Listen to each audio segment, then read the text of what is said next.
nze muyimbi Ssaabasajja gwe yasooka okusiima mu bayimbi bonna mu Uganda. I was the first artist to be recognized by His Majesty mu Uganda. So nansiima era nga yasinzira ku nnyimba nali maze okwabako 2012 naye kwa parliament yaffe 2013 n'alyoka ansiima 2013 ennaku z'omwezi zaali 13 mwezi gwa kuna mu Lubiri awo.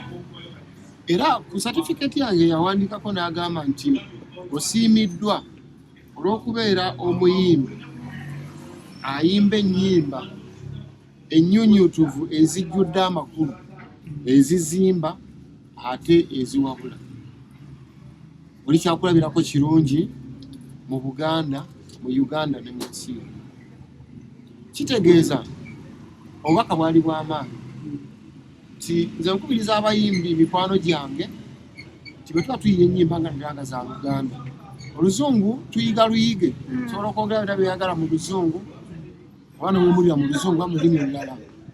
Naye wano mu Buganda ly'eggwanga eggagga ennyo mu bigambo. Tuyina ebigambo bingi nnyo mu Luganda era nze bwe mba mpandiika oluyimba buli kigambo kye ngenda okuteeka mu luyimba mmala noonya ebigambo ebirala 5 oba 4 ebifaanana. For example nga bw'onoogamba nti obutwa, emmimbiri, obuluukuumi, ebyo nabitegeeza buki? Butwa. Nennondako kimu ekitamansa ntungu oba ekitawemula.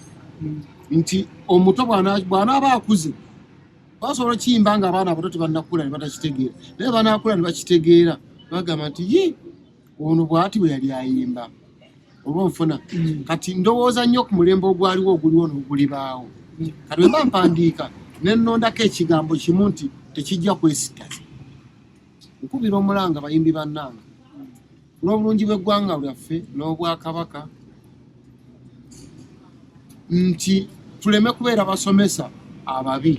Naye omusomesa omubi aviirako abaana okugwa mu kibiina.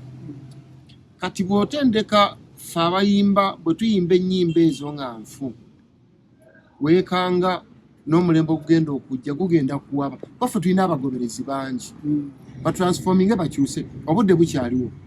Era nsobola nti basobola okuwandiika ennyimba nga zigamba nti kubanga tulabye abantu bangi nnyo abaali aboono naye Yesu Kristo yagira aboonoonyi abeenenya ne Katonda yagamba nti alyenenya ndi musonyi. Kakati nabo bakyayina obudde obusobola okugamba nti twali tubikola oba unknowingly oba purposely nga tunoonya kasente.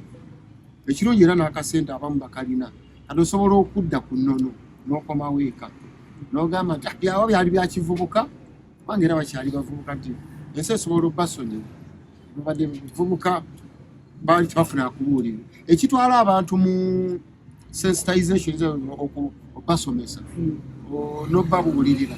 Ndowooza omulamwa wano guviirayo nti babuulirirwe banaagaana ate tunaamanya nti baalina kirala kye beetaaga.